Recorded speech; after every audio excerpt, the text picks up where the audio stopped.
And welcome to part 2, looking through the Custodians solution created here at Hampton City Schools. Before we looked at most of the basics here in the home screen and what all of these buttons and tabs did.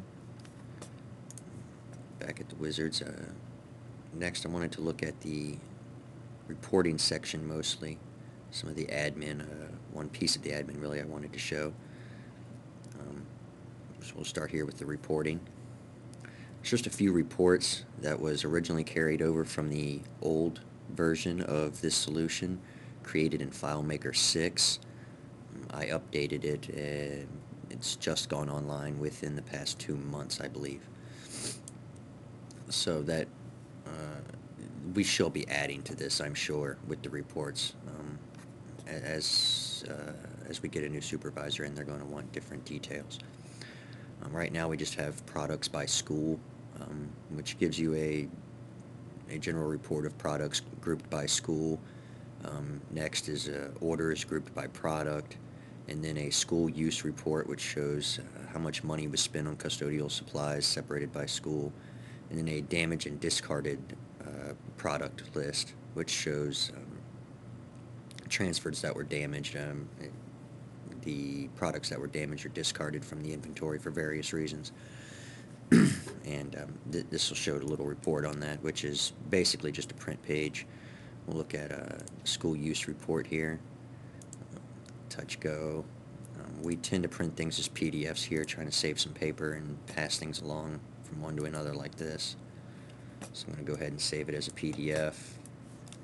Drag it up here so we can see that and open it up. The first thing you're going to see here is the 4 nines, and it's blank. The 4 nines is the location that we designate for everybody that is not assigned to a location. Floaters that go between schools and locations, certain administrators and such. And they usually order through a school, just get a administrative assistant at the school to make the order for them. As for what location the order is attached to, it is grabbed directly from LDAP when the person signs in, so it is based on the person who fills out the order. And as you can see, it's just a couple pages for the money spent at each location with a grand total at the bottom here. Nothing overly difficult to create there. And we have a couple others that are pretty much the same general format. I'll go ahead and save this as the same name. This is a several page report running all the products, or how much of a product was ordered by each school. So it has several. All these orders were made by these schools of each product. Several pages of this. This is usually done about once a year. It's a rather big report.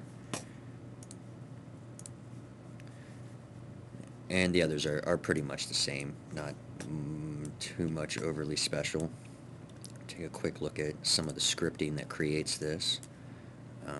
The Go button here does call this report nav script. The report nav is very simple. It uses some if statements to decide what was chosen here in the radio button section of the reports, and runs a different script, reporting script, based off of that, and of course an error at the bottom in case they choose nothing. Error capture, I mean. The run that ran the school use report would have been cost by school, and here you can see the script that runs that report, going to a specific layout and then searching for the current school year to make sure that I'm only showing school orders within the current school year, which is set by this global here.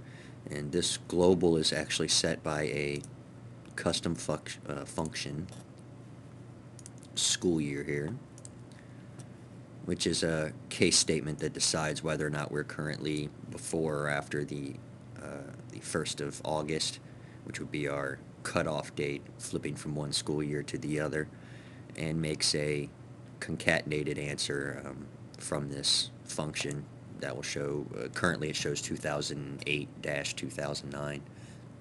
So I have another function that goes through and accepts the school's name and replaces it with the number that we use in the actual database, since the clients and users prefer to see the school's name when they're choosing things.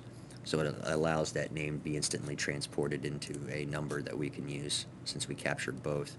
And then the third, which handles certain exceptions of people with those all nines that float between schools. I've got certain people that do certain things, so if they are all nines, we look at their name instead of just their position or their location to decide what they're doing. And this affects the navigation. So back here, like I said, after we finish the find, make sure that we found something. If not, throw an error pretty easily. We're going to sort the records by school name in alphabetical order, show it in our preview mode and print. The rest of them are pretty much the same. Here in Custodians, we're making sure that the record status is also 2, along with the school year.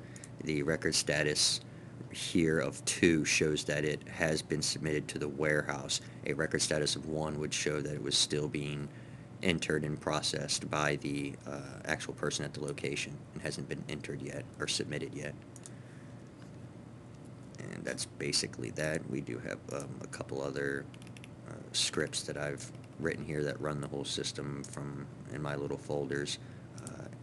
A whole set of scripts run just for the administration and what they do, which several parts of this can only be accessed by the administration.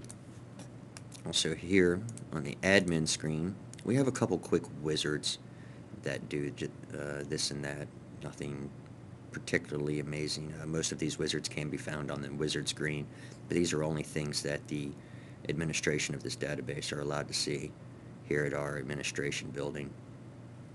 And another one of the things that is linked through there is this system. Some of the reporting is linked into this charting system, which is a web viewer that is running some free Swift files created by Fusion Charts. They put out, you can easily find at their website. Wonderful little tool to help me out here, to help me create these charts, which are created by a specific URL, attaching stuff to a URL to pass parameters. And we can do it in several different bargrams. And as you can see by this, our maintenance corp is actually keeping really good.